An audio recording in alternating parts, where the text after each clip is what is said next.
Universe से question पूछकर मैं फंस गई। Suddenly I entered a phase of absolute darkness.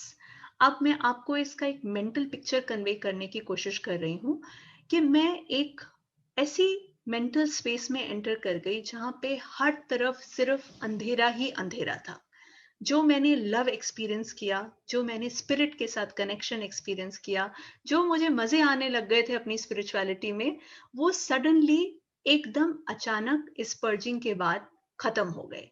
I call this a stage of spiritual apathy, जिसमें मैं कुछ भी फील नहीं कर पा रही थी, परमात्मा के साथ कुछ भी कनेक्शन नहीं था, लाइफ में मौज एकदम अचानक से खत्म हो गई। अब the question in front of me was, should I go back?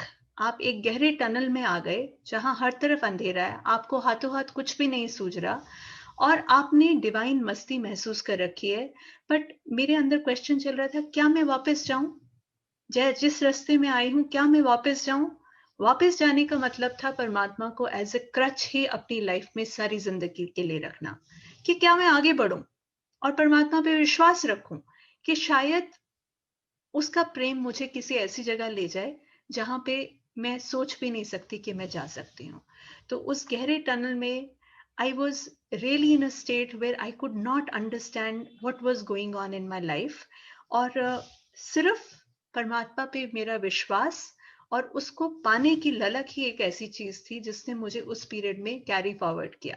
क्योंकि पीछे जाने का सवाल ही नहीं था। पीछे जाने का मतलब था कि सारी जिंदगी मालिक को एक बैसाखी के रूप में पाना, पर मैं तो अब उससे इश्क करना चाहती थी। तो मैं इस इश्क के नाते आगे बढ़ गई। तो suddenly, after a period of 3 months of spiritual apathy, I was sitting and I was just wondering what is happening. And suddenly, all the walls of that tunnel started crumbling in front of me. तो जब मैं कह रही हूँ कि walls crumble कर रही हैं, तो मैंने क्या पाया, वो वॉल्स क्या थी? वो हर वो लेबल जो मैंने सारी जिंदगी में अपने ऊपर लगाया था, या समाज ने या रिलीजन ने या फैमिली ने मुझ पे लगाया था, चाहे मेरी कास्ट थी, चाहे मेरा रिलीजन था, चाहे मेरा जेंडर था, चाहे मेरा प्रोफेशन था, वो सारे लेबल्स दीवारों के रूप में एक एक करके उस टनल में ढहने लगे। मैंने तो सोचा था कि टनल के एंड पे पहले मुझे छोटी सी लाइट दिखाई देगी, फिर मैं उस लाइट की तरफ क्रॉल करती हुई जाऊंगी तो मैं इस फेज में से बाहर निकलूंगी। But no, I was blinded by the light that was shone when my ego broke down. सारे लेबल्स जो हम अपने समाज में चलने के लिए, जितने भी लेबल्स हम अपने ऊपर लगाते हैं, अचानक से टूटने से इतनी रोशनी मेरे अंदर आ गई कि I was literally blinded by what I was seeing.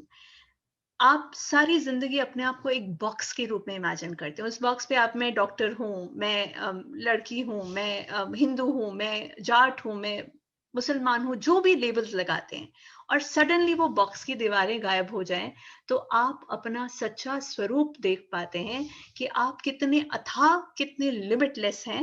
And that is the experience that I had, कि I was infinite, I was limitless. मेरी स्पिरिट क्या थी? और मैं तब समझ पाई कि I am love. I was understanding. तो परमात्मा पे विश्वास करके आगे बढ़ने से मैं ये समझ पाई कि हमारी स्पिरिट क्या है। हम प्रेम स्वरूप है, हमारी आत्मा प्रेम स्वरूप है और परमात्मा प्रेम है। तो जिस परमात्मा को पाने के लिए मैं सारी जिंदगी शिद्दत से लगी थी, वो मृग कस्तूरी की तरह वो तो मेरे अंदर ही था। और सिर्फ वो जाले, वो दीवारें हटानी थी मुझे बीच में से, अपनी स्पिरिट की ट्रुथ को पहचानने के लिए कि मैं लव हूं। तो वो ताला जो मैं किसी भी चीज से नहीं खोल पाई, उसकी चाबी प्रेम में थी। लव वॉज द की, इश्क ही वो की थी। और सडनली मेरी लाइफ मेरे सामने क्रिस्टल क्लियर मुझे दिखाई देने लग गई। अब तक जो मैं सोच रही थी कि मैं एक पाथ पे चल रही हूँ जो सब कॉन्शियस लेवल पे चल रहा था, अब मुझे बिल्कुल कॉन्शियस लेवल पे क्लियर हो गया कि I was walking a spiritual path. और चाहे मुझे पता था चाहे नहीं पता था, पर मेरे सोल को, मेरे इटर्नल सेल्फ को सब कुछ पता था। और उसने मेरे को उन एक्सपीरियंसेस में उन लोगों के साथ गाइड किया जिन्होंने आके मुझे ये सारे स्पिरिचुअल लेसन्स इस जर्नी पे आगे बढ़ने के लिए प्रेरित किया। तो आई केम टू दिस अंडरस्टैंडिंग कि जब सोल को सब कुछ पता है और मैं प्रेम हूं, तो क्यों ना सबसे पहले खुद से इश्क करके देखूं। तो वहां से मेरी जर्नी ऑफ सेल्फ शुरू हुई कि मैंने वो सारा लव, वो सारा कंपैशन जो मैंने अभी तक जितनी चीजें सीखी थी, एक्सेप्टेंस, लव, ग्रैटिट्यूड, फॉरगिवनेस, अब तक मैं लोगों के लिए कर रही थी। अब suddenly with opening of the heart chakra, with understanding that I am love, वो सारा प्यार मैंने अपनी तरफ डायरेक्ट करना शुरू किया और धीरे धीरे मेरा इनर चाइल्ड हील होना शुरू हुआ। I became joyful, I became strong, I became healed, and I was one with God for once in my life.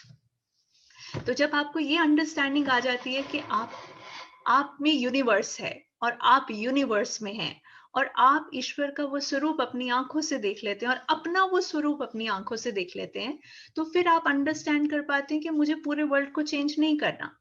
All I need to do is that I need to change myself, क्योंकि हमारी इस tree की जो roots हैं वो हमारी consciousness हमारे अंदर है। If I change, the world outside will change.